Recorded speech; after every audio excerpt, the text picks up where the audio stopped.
Marami man ang proseso, lumaban ka pa rin ng patas. Mabagal man ang progreso, lumaban ka pa rin ng patas.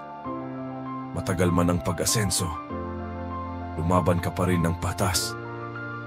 Lahat tayo ay may mataas na pangarap at ginagawa natin ang lahat para ito ay malasap. Ngunit madalas, kahit anong gawin nating pagsusumikap, tila walang nangyayari. Tagumpay ay tila mailap. Kaya marami ang natutukso na maging tuso para mapaiksi ang proseso, mapabilis ang progreso, mapadali ang asenso. Nagiging mapanlamang sa tao, manloloko, mapangabuso, masama ang trabaho, iligal ang negosyo. Oo, maaring magtagumpay sila ng may halakhak. Hindi iyon malabo, pero isa lang ang tiyak. Iyon ay pansamantala lang. Sila ay babagsak, masasadlak, mapapahamak, mawawasak.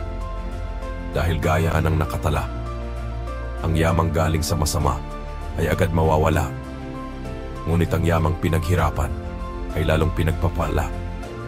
Kaya ang payo ko sa madla, ano man ang hirap, lumaban ka lang ng patas.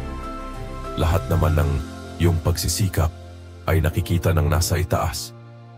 Kapag ikaw na ay karapat-dapat at tama na ang oras, ang tagumpay na iyong hangad ay kanya ding ipaparanas.